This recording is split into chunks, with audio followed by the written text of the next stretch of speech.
watching Daisy with Adam, I mean, she's got such an incredible ability to play strength and vulnerability at the same time. All the things that are sort of, frankly, less interesting to talk about than to watch. But she's just got this incredible range where it's like she's tough, she's terrified, she's got a kind of irony, but she's really earnest. I mean, it's this crazy dichotomy that's just resonant and alive, and it takes an incredibly skilled and open actor to do these things, and certainly Daisy and Adam both bring this electricity to it that makes it frankly thrilling to work with them and be on set.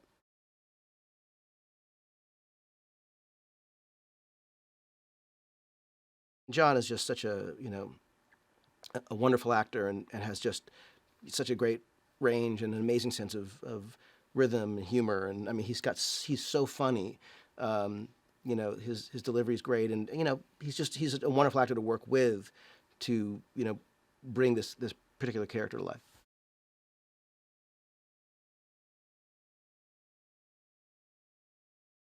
Their dynamic in life kind of mirrors their dynamic as these characters. I mean, you can't find two people who have more of a sort of wonderful love and respect for each other than Daisy and John.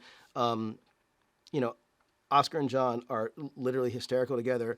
Oscar and Daisy have a wonderful. I mean, it really is this lucky thing where we happen to cast these actors who bring these characters to life, and yet at the same time, what the story that we're telling strangely mirrors the dynamic that they have on set. So it's a funny thing, kind of watching watching them when I say cut, they're sort of still just doing their thing because that's naturally who they are. It's kind of wonderful.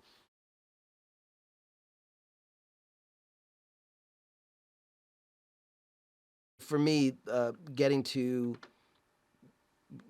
watch him conduct, hearing the music that he's written, being part of at all, his remarkable body of work was just an opportunity I could not possibly say no to, and I think when you hear the new cues that he has written for the movie, some of them are just so moving and beautiful. Some are just wonderful and they're kind of evil and sort of bombast. Some are just crazy, powerful in their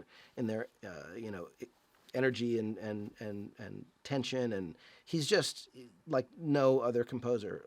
So I can't obviously say enough about the man or his work. And it goes without saying he's taken everything that we've done and elevated it to be so much more and so much better. But I'm just in awe of the guy.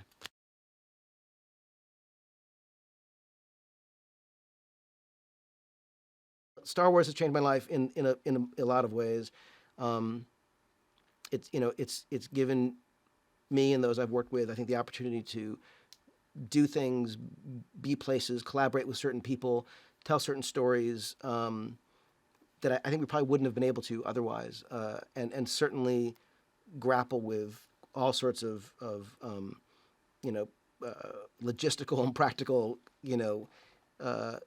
and sometimes fascinating, issues and challenges. But at the end of the day, the thing that makes Star Wars work is its sense of humanity, its sense of adventure, its sense of heart, and the idea, the spirit of, the most average among us can be the most extraordinary person and affect the outcome of and help defeat the most terrifying evil, and that's sort of an undeniable thing.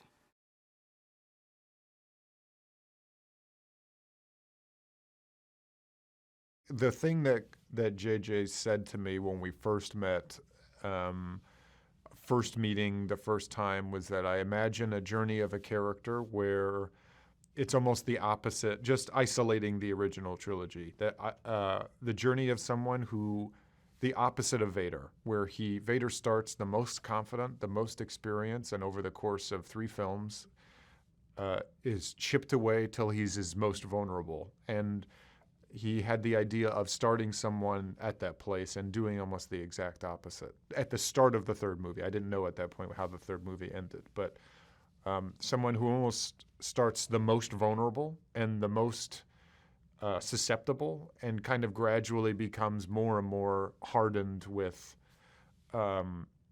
experience he's had, gets deeper and deeper into the dark side.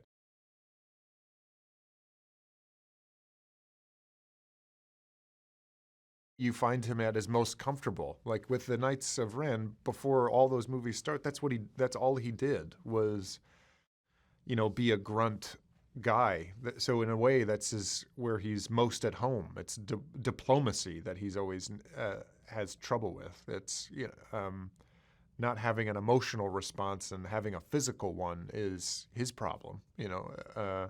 But in a way, what JJ and I had talked about and what him and Chris wrote is you almost find him the most himself.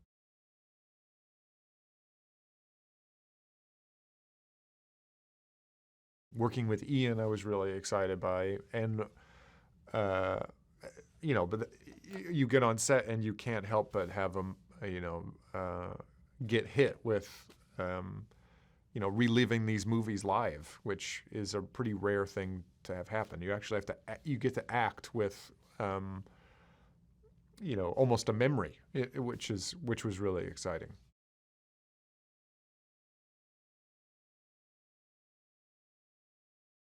The stunt team was, paramount. I mean, as they always are, but this one in particular because there's so much fighting, But Joonas has a energy and a assuredness and a confidence that is really exciting to work with.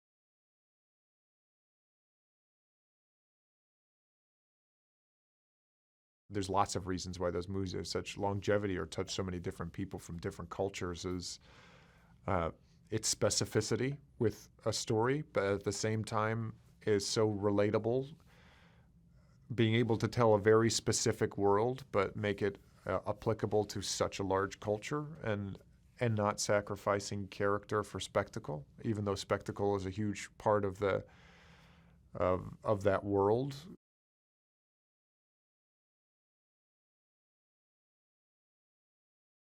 Yesterday was my last day ever, I think, on a Star Wars set, at least as far as 3PO is concerned, because finally I did the last shot on episode 9, and it was strange for me and quite moving, quite sort of, as they say, bittersweet moment. Making movies is hard work and fun, and the great joy for me, of course, is throughout Star Wars, I've been C-3PO all through the episodes, 1 to 9 now. And to finally hit the end was quite something. To have actually managed to survive this long, in every sense of the word, was it was a telling moment. I've been in Star Wars since day one, out in Tunisia in 1976, and that memory stays with me very strongly.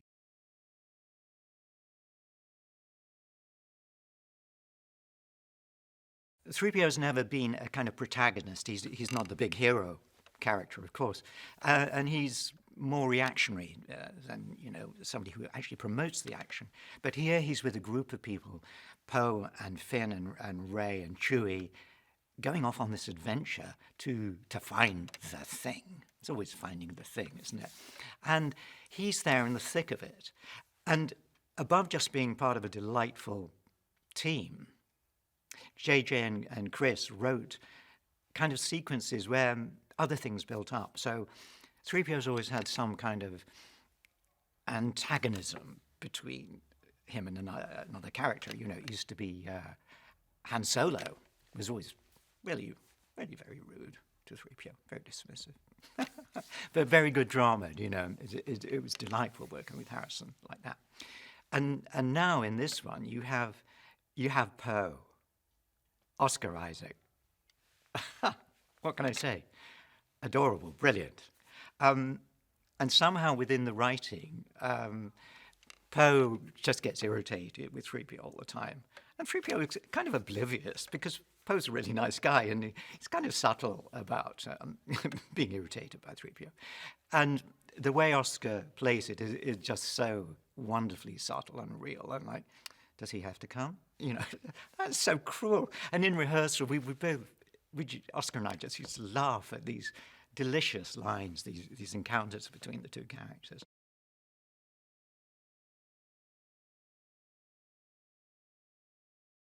When we first arrived in the desert, out in Jordan, about 45 minutes drive from Aqaba,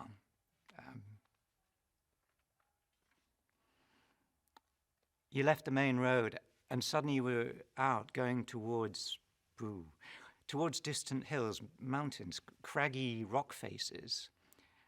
And it was an extraordinary moment because it wasn't the first desert I'd been in. The first desert was in Tunisia, sand dunes and all that. This was the desert in Jordan that Ralph McQuarrie must have had in mind when he painted that original picture of 3PO. These strange, craggy shapes with a kind of miasma of sand below them, so the whole thing kind of melted into one. It was heart-turning. And every day we would drive into the desert, and every day we'd see a new rock formation that exactly pictured what Ralph had thought about. So in a way, it was like 3PO coming home.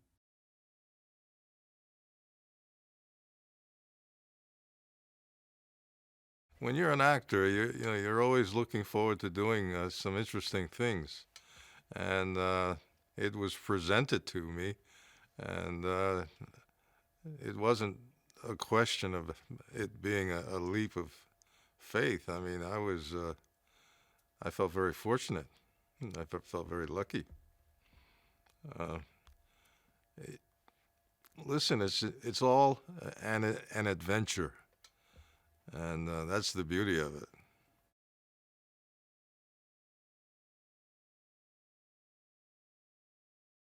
He is an absolute incredible human being. Now, again, that's one of the high points of my career, working with JJ. So imaginative and so much fun. It was one of the best moments of my career.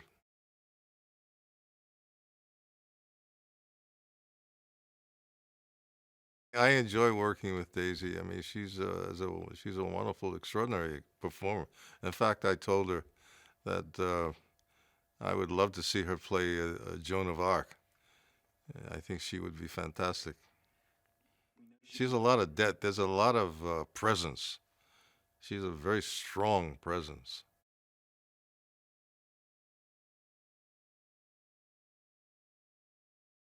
Well, I think bringing all of us back in one way or another, I think is a great idea. So many people love those, especially those particular characters, me included. So I think this is going to be very big for a lot of people, for a lot of the fans. So I think they're looking forward to this. Is going to be huge. It's a great idea to somehow continue the whole relationship between these people.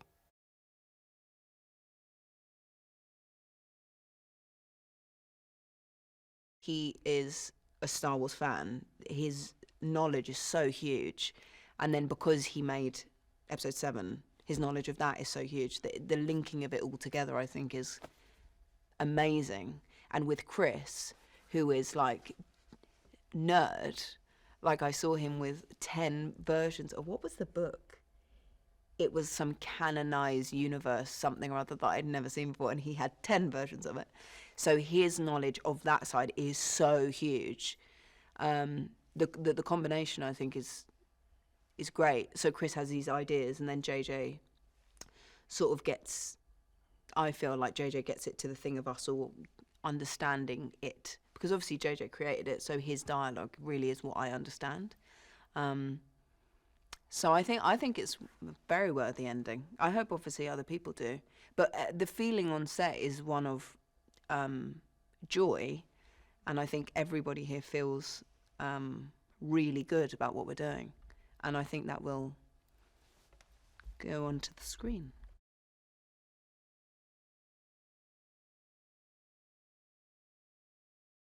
It's been really fun because I hadn't properly worked with Oscar before. We'd done like 2 tiny scenes together. And so when you come in, I think the first time you see us on screen, we're arguing. And JJ's thing was, it's been like a year, I think, since The Last Jedi, a year or 2 or something. And so he was basically like, your relationship has grown off screen. It's just the audience haven't seen it. And to come into a bit of a frictious friendship is really fun, because that's how friends are. They're like, you're annoying, shut up, I'm trying to do the right thing, so are you. And I really liked that. It was really fun playing that with Oscar too. And then John always being the guy that's like, oh my God, can we move on? It was great. It was great. And there are moments in it that are so sweet. So sweet. And there was a scene in the film where we sort of just hug for ages, and it was weird because we did it months ago, so we weren't even close to finishing, but it was so moving. And I think really that was the thing that made me think, this is the last one. Like, it's crazy.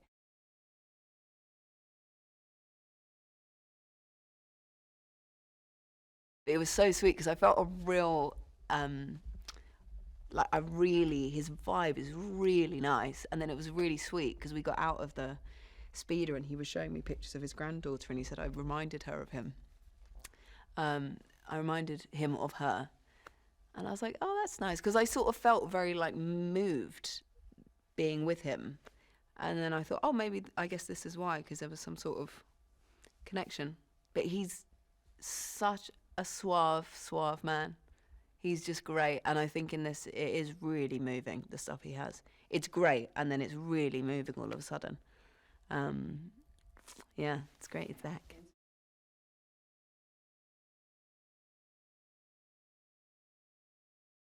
In terms of the acting stuff, I always knew that I would have a great time working with him, but the fight was a bit scary. But then once we got into it, it was pretty cool, because I think we'd done a couple things together. We had done scenes together. But the fight, because it took so long, it's not often that you shoot something for 6 days. It was great in terms of communication, because I'd be like, oh, if you could just move a bit that way, and he'd be like, oh, if we could just start. It was really nice to be able to have that relationship, because you suddenly think, oh, it's more like a choreographed dance thing. And it felt like it really paid off, because I think we both really knew what we were doing and how we were feeling, and it was great. And then we picked up a scene yesterday that we had done his version of, and working with him is great.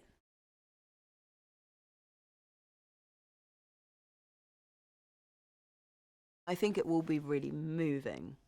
I found it's really emotional for me, at least, and I think it has been for other people.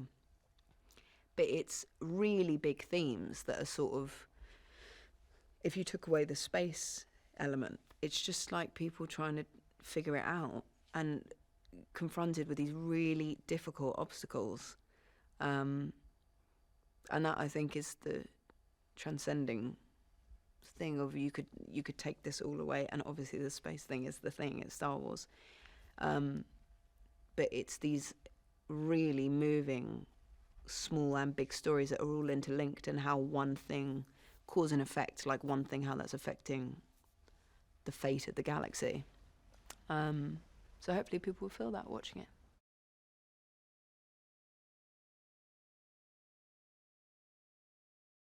I think reading the script for the first time, I was just thrilled. I think what they've managed to do at all stages is keep it surprising without feeling forced. You know, I think that's a really hard balance to strike, and I think that JJ and Chris really did a fantastic job about just keeping the surprises coming, but it all feeling part of the universe. You know, so I was thrilled when I read it, and yeah, proper page turner.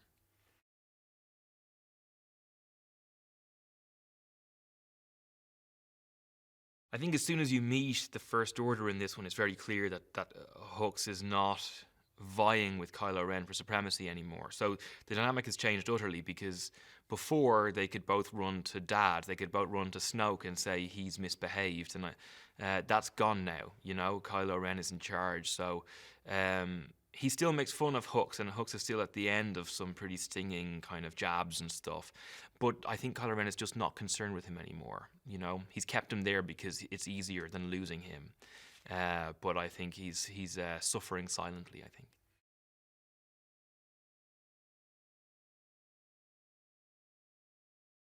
I think objectively, Hux is evil.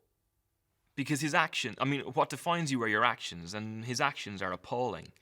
Despite the fact that some of them end up working out for the good side, his actions over the course of 3 films is just like, there's many, many, many people died because of what he did. So I don't think you can think of him as a good person. And he did it all for personal glory and for because he was scared of something that was different.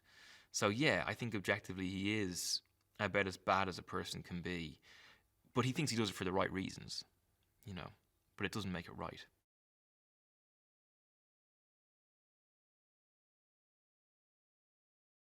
With this one, it wraps it up in a nice red bow tie, and then you look back at the first film, The Force Awakens, you realise that everything has led to this moment. And for me, discussing that with JJ and talking to him about it creatively was something that was always a main topic for us, but something that I'm very, very excited about. You know, it felt nice to stand there with, and it's just me, Daisy, and Oscar. I'm kind of like, oh wow, like this is truly it. Like the 3, you know, main characters in this story, and it's a blessing and an honor.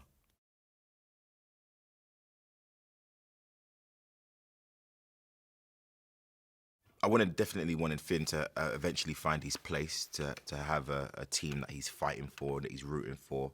I wanted Finn to show blatant strength and not to have his strength always questioned when he's stood opposite any other character, which is something that JJ pushed as well. And for just to show him in a light that shows growth and more of an understanding of his world, of the people in it, of his past, emotionally at a better place than he was during The Force Awakens. And that's, I think, JJ's, you know, just reading the scripts, he's just ticking boxes, hitting the nail on the head with these scenes, being able to do that and be able to explore more about Finn.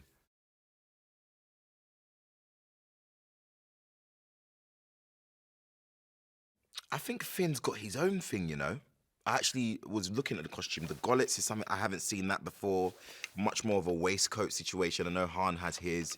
Finn's one is kind of slightly better because obviously time's gone by, new style. He's actually doing color coordination, which is something quite interesting, with the blue pants, blue and brown pants, and the brown waistcoat. I think it's dope. He's got new hair, you know, twists up the top, line up. Finn went to the Resistance beauty camp, got a few, got a few clothes and a nice haircut. I like that, you know. In the stress of war, why not look good fighting?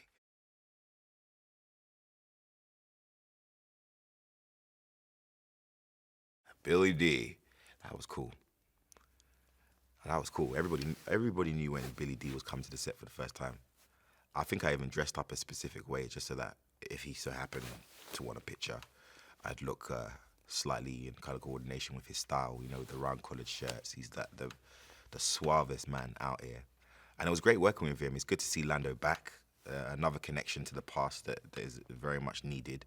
And it's good to see Lando come back in a role where he's actually here to help fully, which for him as a character, I'm sure that's a great arc, you know, considering where he came from and his relationship with Han. But it's nice to see him in the suave yellow shirt with the cape. I was just looking at him like, I want a cape. For no reason. He don't even fly, he's got a cape. It's ridiculous. Suave man.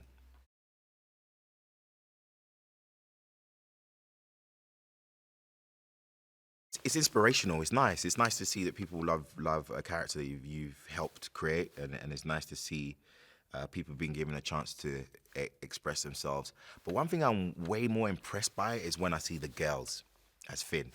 I love it. I love it when I see their version. I actually post a few of them on my social media because it's nice to also know that we're not doing the codes anymore. That Finn appeals to everyone because of his story, which everyone kind of has to face. Is a coming of age for a man or a woman. It's a stage of growth and a realization. Who do you want to be and what team do you want to fight for? And I think that seeing people dressed like Finn and Finn's image, it obviously means that he means something positive to them. His story means something positive to them. And it means something to me, and that makes me feel happy, man. Keep on rocking it.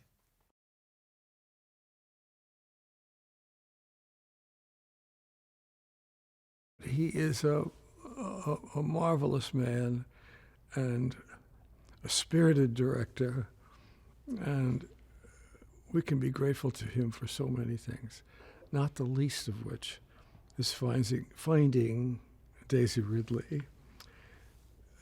Quite seriously, the cast for number 7 has been and is fabulous. The people that he's brought to it, and the spirit of renewal that he brought to the Star Wars saga.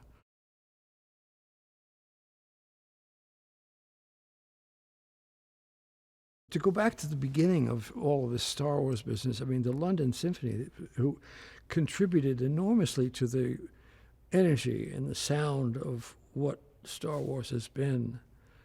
An anecdote which probably will only interest those members in the orchestra at London, but the first day we did Star Wars with the big high C that starts it was the first day that a trumpeter called Maurice Murphy had been admitted as a member to the London Symphony Orchestra. So the first service he did with the London Orchestra was Star Wars recording number 1, and he came into the stage and blew that top C, which sort of blew the world's head off. And he's no longer with us, I'm sorry to say, but the story illustrates what energy and virtuosity that these orchestras bring to films in general. I always love to go out and do concerts of film music and play without film, and the audience is amazed at how the difficult things that orchestras do, the notes and the complications and all of that, 90% of which goes unnoticed when you're watching the movie. You don't realize that that's happening to your ear and to your heart.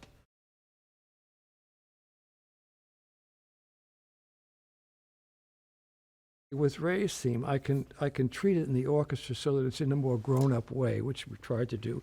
So you will hear it, but it's not quite as simply presented and quite as immediately accessible as you hear it now in more complex kind of settings. Something for people to notice or not notice, I don't know, but a lot of fun.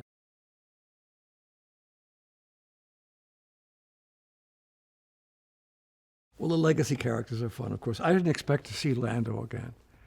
And I love seeing him in this film. And every time we see him, I think, correct me, I think the orchestra does something joyful. There's something in his face that you want to see. And Billy Williams is, he made a picture with Diane Ross some years ago about Billie Holiday where he was very young and very gorgeous. And he still is, he's still a dream. He talks about giving his love to Leia in the film, and it's delicious.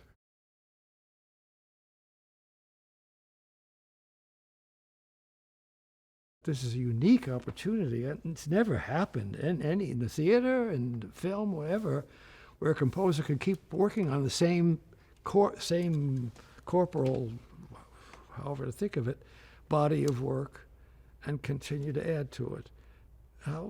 What a privilege is that?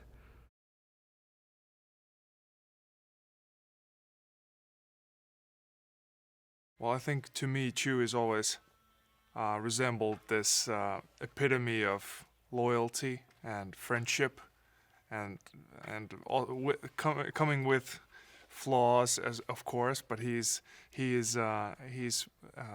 when it comes down to it, he's a very stable, very trustworthy companion who you would want on a trip in a galaxy far, far away.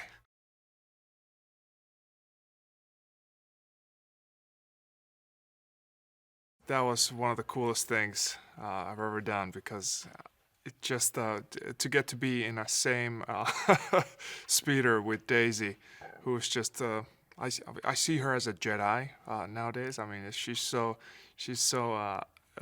lives the character when we're filming that I just I have so much respect for her work, and I think we've become good friends during these films, and just that experience for both of us were very, very easy to endure because we had so much fun.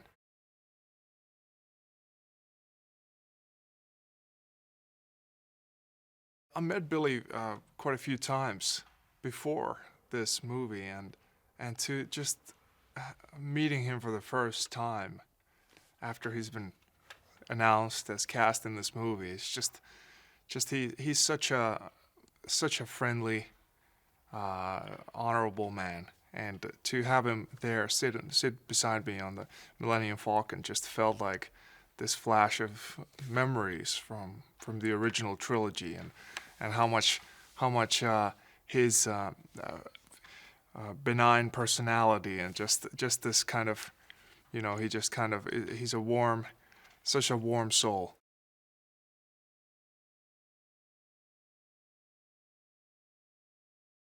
We're at a place where things are dire, as they always are, and specifically with Rose, she's in a position where in the last film you saw her as this sort of mechanic that was in every woman, and now she's sort of worked her way up in the resistance, so she's in a more of a leadership position.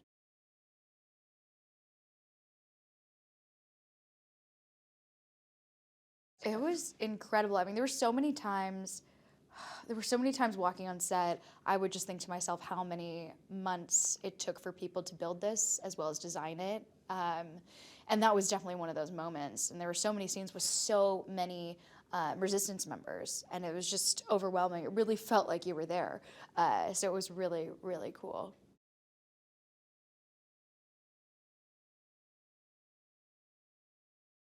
I think it's really cool to see Rose in a different way in this film. I think in the first one, you very much saw her as someone who was protecting, I mean, she still is very much protecting the people that she loves, but there's a little more physicality in this one, which I think is gonna be really, really cool. There were so many scenes that we would shoot that I felt like I was in a video game. It was seriously wild. Yeah, so I'm really excited.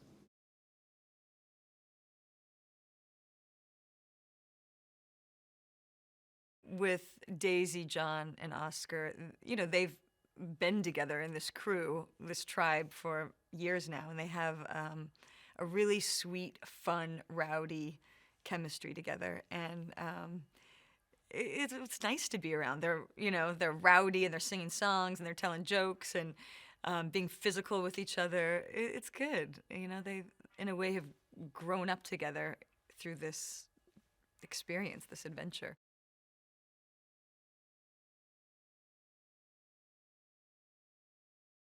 Unbelievably, whether it's shooting this tiny, intimate, emotional series about a girl going to college in New York, or this massive, epic Star Wars series, he's the same. JJ's the same. He just dreams big. I don't know how else to put it. He uses more of his brain than I do, certainly, and he's good at it. He loves movies. He loves them, and that's so apparent in his work. And he's just fun to work with, and I think that's why he succeeds.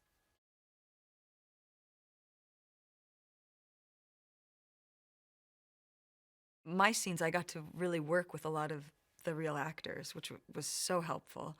And amazingly, Star Wars has these big, beautiful sets. You're not imagining that much of it because they've built these insanely massive, incredible sets. So you're actually in them, and you do feel like you're in Star Wars. You're like, I am in the galaxy right now.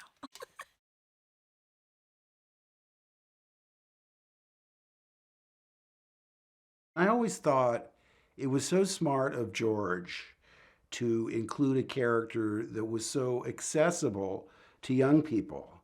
You know, they might be inhibited by royalty. You know, they like the princess, but they can't relate.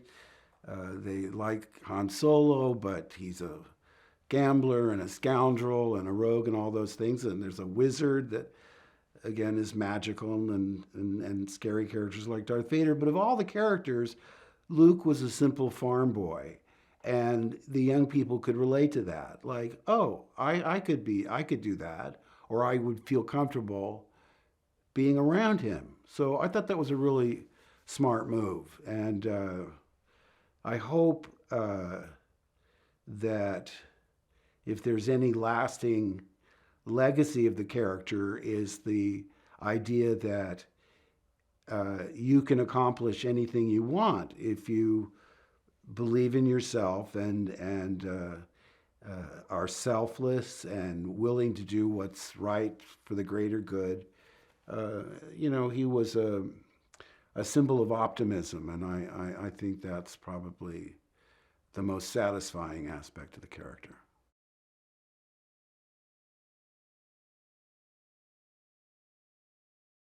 Well, I'm so glad Billy Dee is in the final installment because he deserves it. I thought anybody that's still around, no matter how prominent or obscure, should come back. I would love that, but especially Billy Dee, because we were unknowns when we were cast, and when they cast Billy Dee in Empire, he was like a big movie star. You know, we went, wow, you know, Lady Sings the Blues, and I won't go through his whole resume, but, you know, he's just the smoothest, you know, he's almost like an old school 1930s matinee idol. And he's just a really wonderful guy and fun to be around. And, you know, he saved my life in Empire, so I owe him that.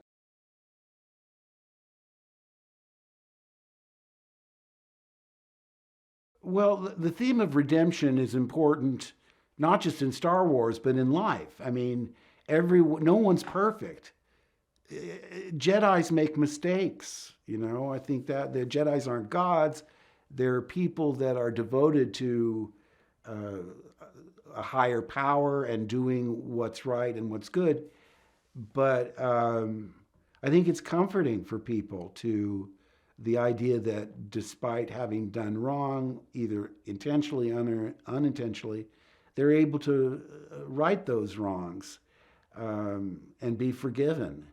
You know, action speaks louder than words, and everybody deserves a second chance.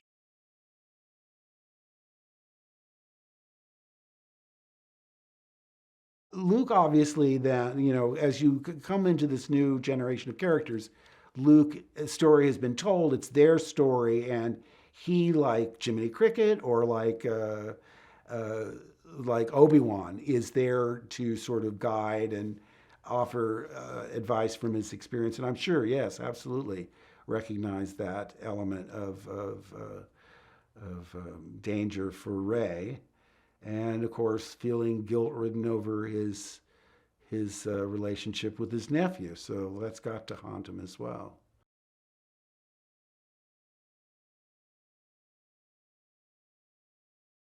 I've been working with Joonas and her team with the different ways that Jannah moves around, from like dismounting off of her oarback, or, you know, climbing, and how she fights, how she shoots her bow and arrow.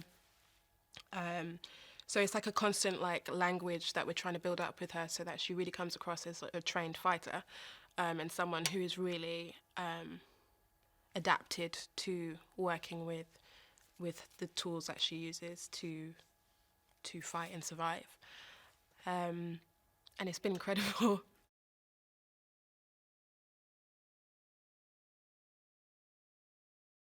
Jannah has the coolest bow and arrow I have ever seen.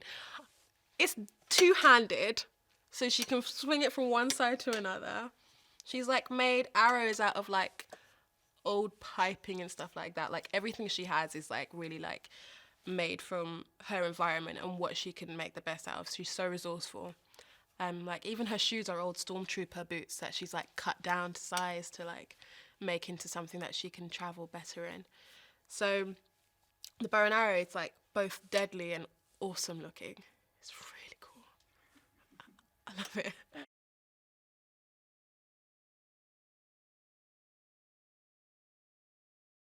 I think what Joonas sees in Rey is that she is going through what I think is a very universal human struggle of dealing with your dark side and your light side and trying to, in any case, figure out what's right for you, but also what's right for the wider community, and in Rey's case, the universe. And Joonas sees that and wants to do anything to support that, because ultimately that struggle of finding yourself through the darkness is what makes you stronger on the other side. And she sees that in Rey. I think she sees that in Finn as well, and everyone else. Like, they're all helping each other just kind of push through and really tackle what is quite a formidable force.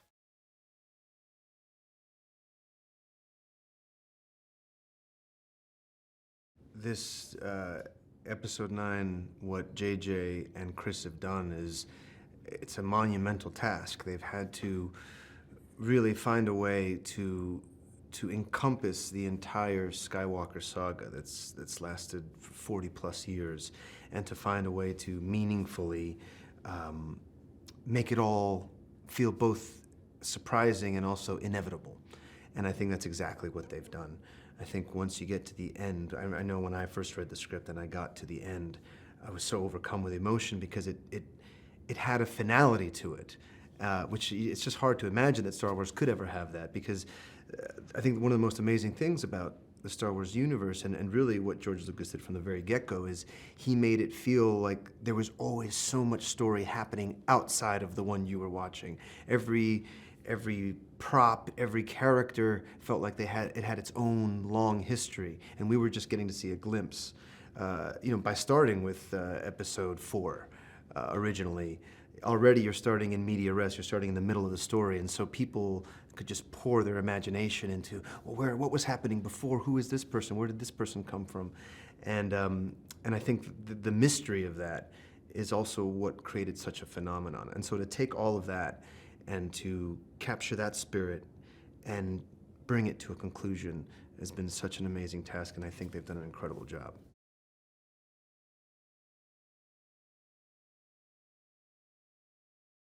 My first day on set was in the Millennium Falcon next to Joonas as Chewbacca, and then these crazy new aliens in there, and JJ just screaming all sorts of stuff at me to do this and do that, and it just there's just an energy to it. And also the thing that JJ brings is he brings so much fun. Lots of music in between takes. He'll beatbox randomly onto a microphone. He'll just say really dumb jokes on the microphone, and it just gives a looseness, and it just reminds us that we're also playing. We're playing in this imaginary world, and at the same time, it can get super serious and tries to get to a real profound truth with these characters and what they're up against, but at the same time also finds the joy of it.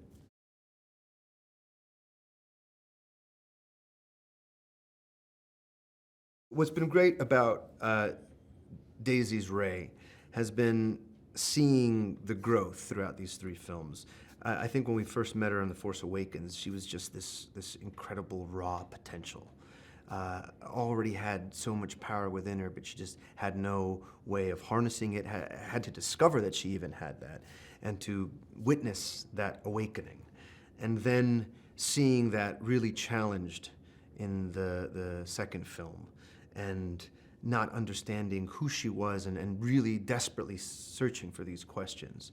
And now we get to see the culmination of all of that pain and confusion and power channeled into just this ferocious and incredible character, and her performance in it is astounding.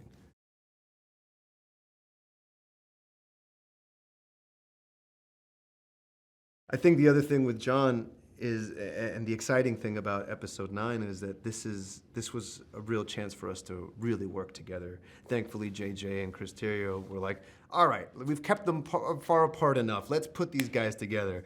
And so we really get a chance to interact and to have fun, and then also to get into fights together. The tension really escalates between us the way that it does with people that are so close. And I think through that, my friendship with him just, got deeper and deeper, and I think you really see that come across in the movie.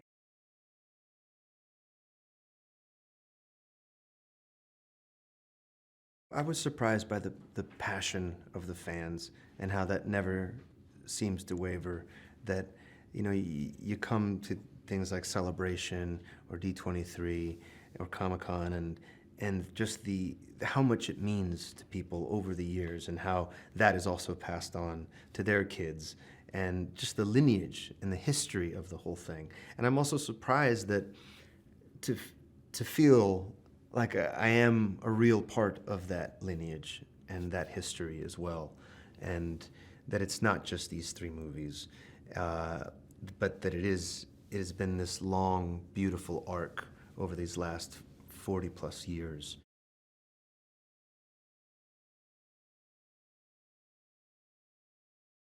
He is somebody that has absolutely no sense of humor, plays the highest status, and has an ambiguous attitude towards Kylo Ren.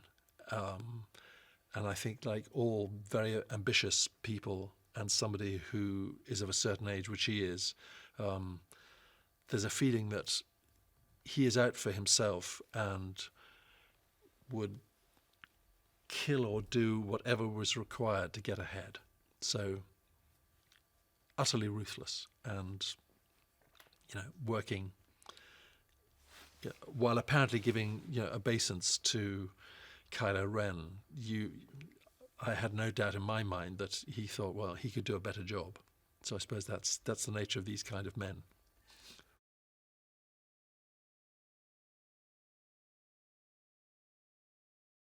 Pride, General Pride regards Hux as a lower form of amoeba, really. Just barely worth bothering with.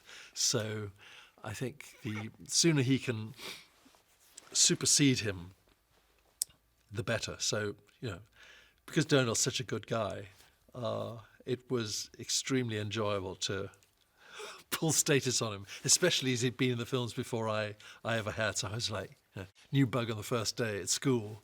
And he was, yeah, we've done all this. And I said, the dialogue, how do you learn this dialogue? With some of it's like techno speak. And he said, oh, don't worry about that. So he was very welcoming and encouraging.